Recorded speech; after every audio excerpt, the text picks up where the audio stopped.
People don't know Kobe talk a lot of trash, bro. Yeah. He was savage at this. Take your ass out there and shoot some jump shots with your broke-ass jump shot mode. Most NBA players trash talk to get under your skin. Kobe Bryant did it to take over your mind.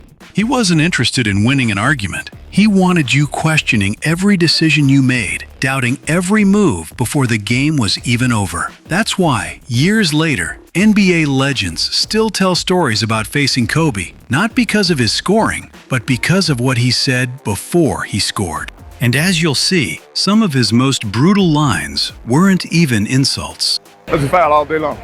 Oh, I know you ain't talking. I know you ain't talking. Hey, you only got 3 now. I get 6. How do I get that foul? You only got 3 now. You right, I can't say none of that. Gilbert Arenas remembers a fast break where Caron Butler committed a foul to stop an easy basket. Everyone on the Wizards praised the play. Kobe walked over and calmly asked, "How many fouls you got?" "1. Kobe smiled. "So you've got 5 left. You need all 6 to guard me, and you just wasted 1 on him." The whole mood changed. What everyone thought was a smart play suddenly felt like a mistake. That was Kobe's gift. He didn't just talk trash. He planted doubt, then let it grow. And if you thought that confidence disappeared in clutch moments, think again. With the game tied and only seconds left, the Lakers gathered during a timeout while the coaches drew up a play. Kobe erased it. He pointed to one spot on the floor and said, "Just throw me the ball here." Then he looked around the huddle. Whoever passes it gets to be part of history. Lamar Odom believed him. He threw the pass. Kobe hit the game winner. No celebration, no surprise. Just a quiet look that seemed to say, "I told you exactly what would happen." Most players gain confidence after making the shot. Kobe had it before the ball even left his hands. During the 2012 All-Star Game, Dwayne Wade accidentally broke Kobe's nose with a hard foul. Yeah, it's a glorified pickup game, but who says there's not hard fouls or... Feeling bad, Wade called to apologize. Kobe's response? "I love it."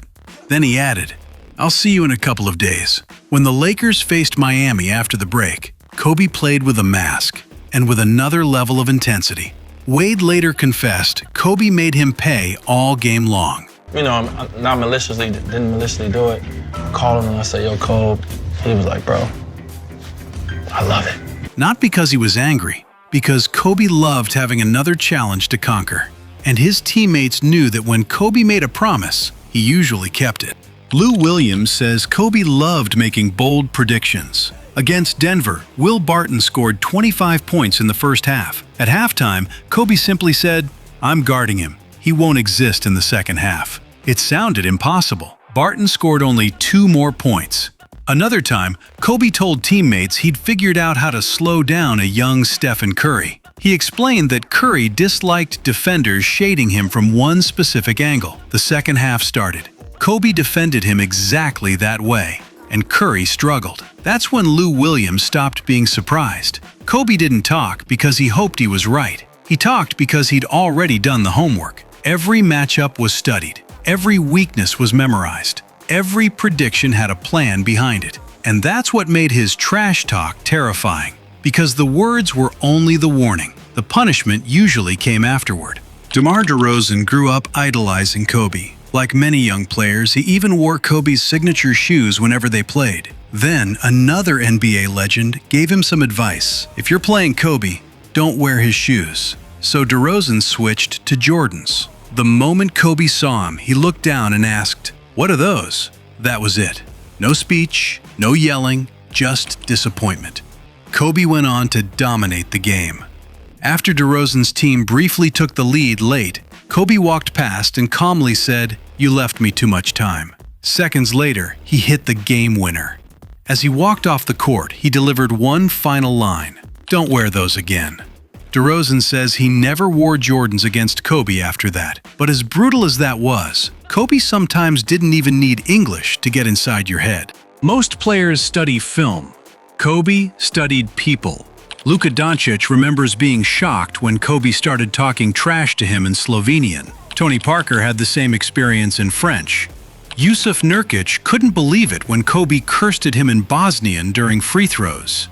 Years later, players realized it wasn't random. Before games, Kobe would learn words and phrases in his opponent's native language just to catch them completely off guard. Imagine preparing for one of the greatest scorers ever, only to hear him talking to you in your own language. I know your dad. I know that. I know that. Your dad on the phone right now in the car. Tom's that cold. Red, I can be the one-on-one. Be like, son, are you crazy? Are you crazy? That wasn't trash talk. That was preparation taken to another level. And then came the story that perfectly summed up Kobe's killer instinct.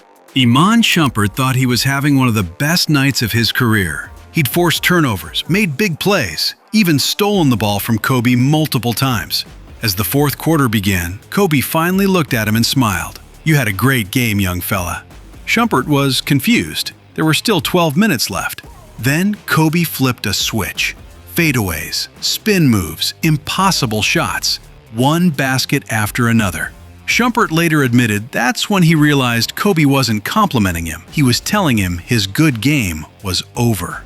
That single sentence hurt more than any insult ever could. But Kobe wasn't only ruthless with opponents. His own teammates got the same treatment. As a rookie, Julius Randle once found himself joking with teammates about something Kobe had supposedly said.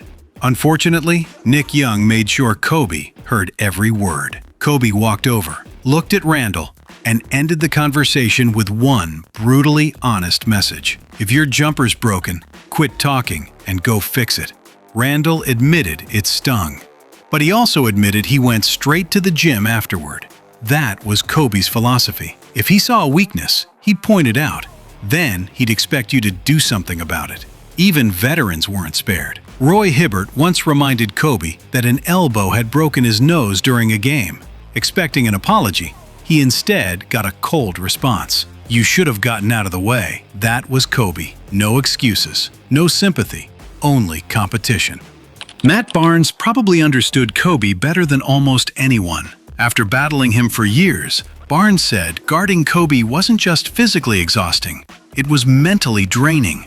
Kobe would talk, elbow, bump, fake, push your patience to its limit. Everything had a purpose. By the time the fourth quarter arrived, many players weren't just tired, they were mentally defeated. And that's why Kobe's trash talk became legendary. It was never about sounding funny, it was about taking control. Long before the final buzzer, he'd already convinced you the game belonged to him. That's why, years after his retirement, NBA legends still remember his words almost as clearly as his baskets.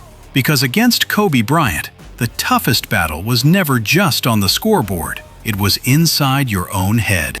Kobe Bryant didn't just leave behind championships. He left behind stories that NBA legends still can't forget. Because when the game was on the line, no one mastered the mental battle quite like the Black Mamba. And decades later, his words are still echoing through the league.